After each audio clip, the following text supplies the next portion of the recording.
Now we have lesson number 10. Okay. First, we have the alphabet or word natin is ND. Okay. Ito yung ND. Ang ginagamit po natin dito para siyang it natin. Okay. Parang it pero mas malaki. Okay. Mas malaki siya. So, pag ganito po yung ND natin. Ganyan. Mas malaki siya sa under it natin. So, mas malaki lang siya kay under it. Same lang po siya ng stroke.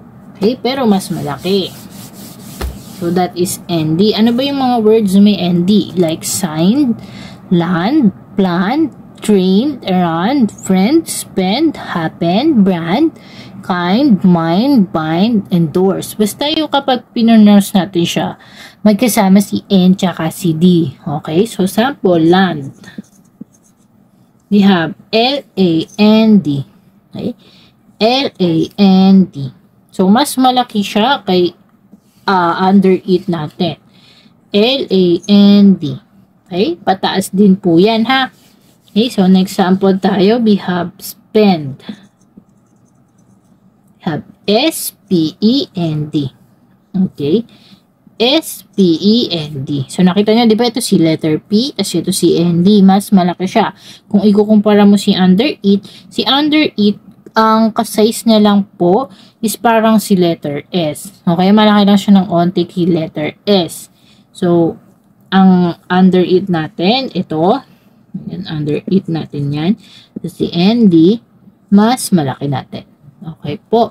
So, another example, we have mind. So, M-I-N-D. Okay, again, M-I-N-D. Mind. Okay. So, next tayo naman. Kay number 2, we have number 2, which is N-T. Yung N-T natin, same lang po siya kay N-D. Okay. Parehas lang si NT tsaka si ND. Okay, so ganun ulit. Okay, pataas po ulit na parang si under it. Sample words nito, si sent, print, prevent, current, printed, painted, planted, parents, agent, beacon, into, and then entire.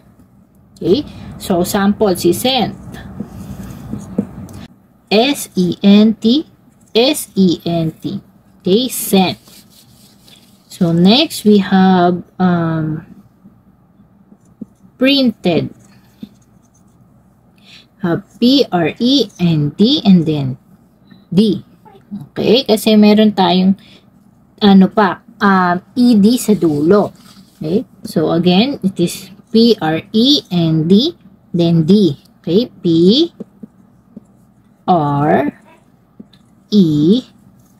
ito si N-T and then ito si D. Printed. Okay. Again. P-R-E-N-D D. Okay. N-T D. Okay. Printed. Another si agent. Okay. Agent. So dito, no, agent. Hindi na rin siya pinopronounce na parang si J. So, ang gagamitin nating letter dito is si J, which is yung pababa natin na mahaba.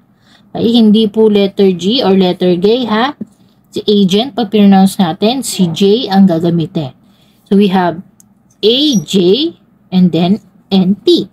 Okay? Again, we have A-J N-T. Okay? That is agent. Okay? Now, let's proceed kay number 3.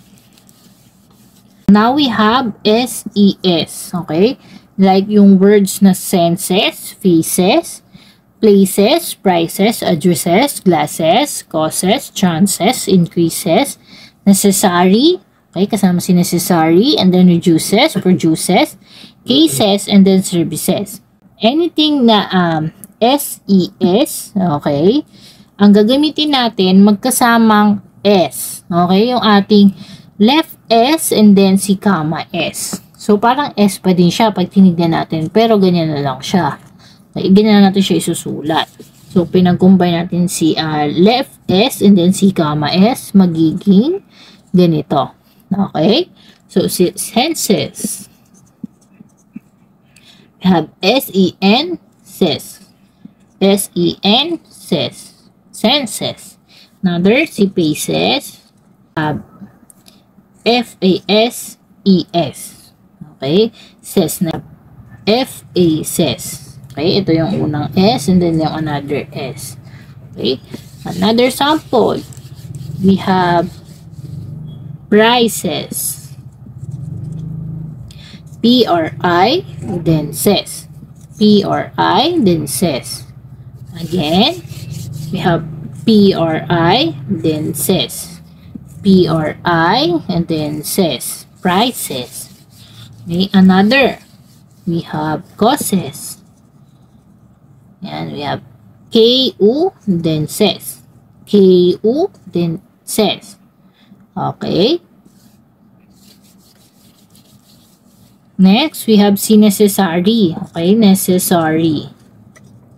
Kahit letter C to, pero pag pronounce natin is ses. So, we have N-E-S-S-R-E. N-E-S-S-R-E.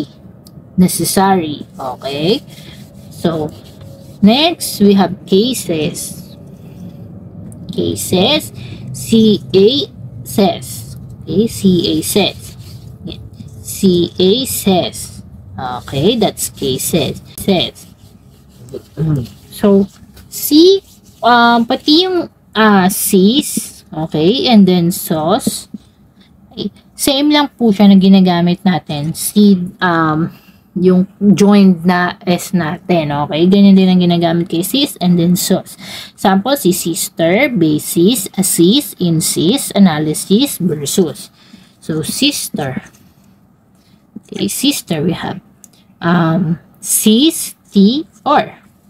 Sis, T, or. Okay, sister. We have basis. Okay, basis, we have B-A-sis. B-A-sis, B-A-sis. Okay, and then C, versus. Versus, we have V-E-R, sus. V-E-R, sus. Okay, that is versus. So, that is our lesson number 10.